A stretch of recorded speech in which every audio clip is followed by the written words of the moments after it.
एक समय की बात है, बादशाह अकबर अपने दरबारियों के साथ राज्य के महत्वपूर्ण कार्यों पर चर्चा कर रहे थे।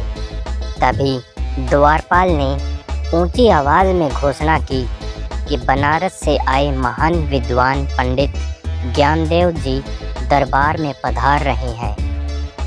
कुछ ही क्षणों में एक व्यक्ति ने दरबार में प्रवेश किया। उसके माथे पर लंबा तिलक था और आंखों में गजब की चमक, लेकिन उसके चलने के ढंग में ज्ञान से ज़्यादा अहंकार झलक रहा था। उसके पीछे 4 शिष्य भारी भारी ग्रंथों का बोझ उठाए चल रहे थे। पंडित ने बादशाह को मामूली सा झुककर प्रणाम किया, लेकिन उनके लहजे में सम्मान के बजाय एक चुनौती थी। पंडित ने गर्व से कहा, जहाँपनाह, मैंने सुना है आपके दरबार में ऐसे रत्न हैं जिनकी बुद्धिमानी के चर्चे दुनिया भर में हैं। मैं यहाँ यह देखने आया हूँ कि वे वास्तव में ज्ञानी है या सिर्फ नाम के विद्वान हैं। पूरा दरबार सन्नाटे में डूब गया। यह सीधे सीधे सम्राट की प्रतिष्ठा को ललकारने जैसा था। अकबर ने अपने क्रोध को शांत रखते हुए कहा, पंडित जी, हमारे दरबारियों की परीक्षा लेना कोई सरल कार्य नहीं है। बताइए, आप क्या चाहते हैं? पंडित ज्ञानदेव ने आत्मविश्वास से कहा, मैं शास्त्रार्थ यानी ज्ञान की बहस करना चाहता हूँ। मेरा दावा है कि इस संसार में ऐसा कोई प्रश्न नहीं जिसका उत्तर मुझे ना पता हो। यदि कोई मुझे पराजित कर दे तो मैं अपनी ये सारी पुस्तकें यहीं त्याग दूंगा और उसे अपना गुरु मान लूँगा। परंतु यदि मैं जीता तो आपको स्वीकार करना होगा कि आपके दरबारी केवल दिखावे के ज्ञानी हैं। एक एक करके कई अनुभवी दरबारी आगे आए। किसी ने इतिहास की बारीकियां पूछी तो किसी ने खगोल विज्ञान और गणित के कठिन सवाल, लेकिन पंडित ज्ञानदेव हर प्रश्न का उत्तर पलक झपकते ही दे देते और साथ में पूछने वाले का उपहास भी उड़ाते। उन्होंने हंसते हुए कहा, बस इतना ही ज्ञान है, ये तो मेरे शिष्य भी बता सकते हैं। बादशाह सलामत, मुझे लगता है मेरा समय व्यर्थ जा रहा है। बादशाह अकबर का चेहरा क्रोध से लाल हो गया। तभी दरबार के पिछले हिस्से से एक शांत और सुरीली आवाज़ सुनाई दी। बीरबल मंद मंद मुस्कुराते हुए अंदर आए। वे बड़े आराम से पान चबा रहे थे और उनके चेहरे पर चिंता की एक लकीर भी नहीं थी। उन्होंने कहा, क्षमा करें जहाँपनाह, मुझे विलंब हुआ। रास्ते में एक अत्यंत बुद्धिमान गधे से भेंट हो गई थी। उसी से वार्तालाप करने लगा था। पंडित ने चिढ़कर पूछा, तुम कौन हो और यहाँ गधों की बात क्यों कर रहे हो? बीरबल मुस्कुराए और बोले, मैं बीरबल हूँ, इस दरबार का एक अदना सा सेवक। और गधे की बात इसलिए की क्योंकि अक्सर भारी बोझ उठाने वाला प्राणी स्वयं को बहुत बड़ा ज्ञानी समझने की भूल कर बैठता है, सिर्फ इसलिए क्योंकि उसकी पीठ पर किताबों का अंबार होता है।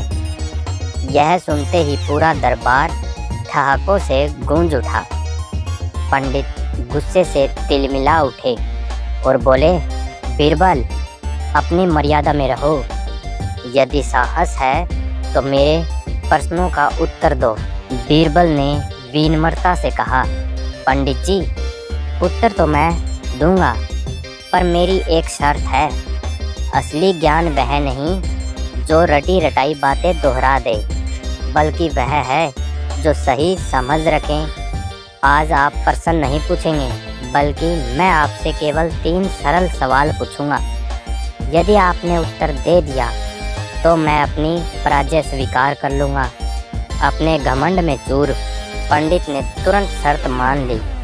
बीरबल उनके समीप आ गए और पहला सवाल किया, पंडित जी, आप सर्वज्ञ हैं, तो बताइए इस समय ईश्वर क्या कर रहे हैं? पंडित सतपका गए। उन्होंने मन ही मन कई ग्रंथ टंटोले, पर कोई सीधा उत्तर नहीं मिला। बीरबल ने मुस्कुराकर कहा, पंडित जी, इस समय ईश्वर अहंकार का अंत कर रहे हैं, ठीक वैसे ही जैसे वे अभी आपका घमंड तोड़ रहे हैं। ज्ञान का वास्तविक भार कितना होता है? पंडित झल्ला कर बोले, यह कैसा मूर्खतापूर्ण सवाल है। ज्ञान अमूर्त है, इसे तोला नहीं जा सकता।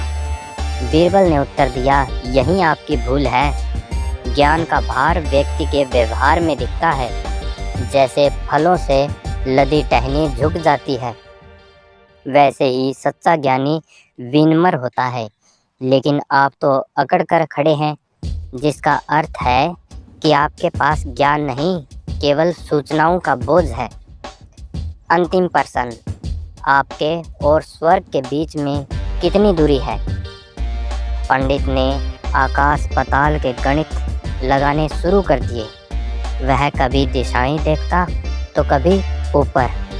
अंत में हार कर बोला, इसका कोई उत्तर नहीं दे सकता, यह असंभव है। बीरबल ने कोमलता से कहा, पंडित जी, स्वर्ग और आपके बीच की दूरी केवल एक सत्य और एक अच्छे कर्म की है। जिस क्षण आप अपना अहंकार त्याग कर सत्य स्वीकार कर लेंगे और दूसरों के प्रति दया भाव रखेंगे, आप उसी पल स्वर्ग के समीप पहुंच जाएंगे। स्वर्ग किसी स्थान का नाम नहीं, बल्कि अच्छे विचारों का नाम है। पंडित ज्ञानदेव निरुत्तर हो गए। उनका मस्तक शर्म से झुक गया। उन्होंने बीरबल के चरणों में बैठकर कहा, बीरबल, आज तुमने मेरी आंखें खोल दी। मैंने केवल अक्षर पढ़े थे, उनका अर्थ आज समझ आया है। बादशाह अकबर अत्यंत प्रसन्न हुए। उन्होंने बीरबल को गले लगाया और पंडित को सम्मानपूर्वक विदा किया। तो दोस्तों, आज की ये कहानी आपको कैसी लगी कमेंट करके ज़रूर बताएं। तो चैनल को सब्सक्राइब ज़रूर कीजिए। Thank you.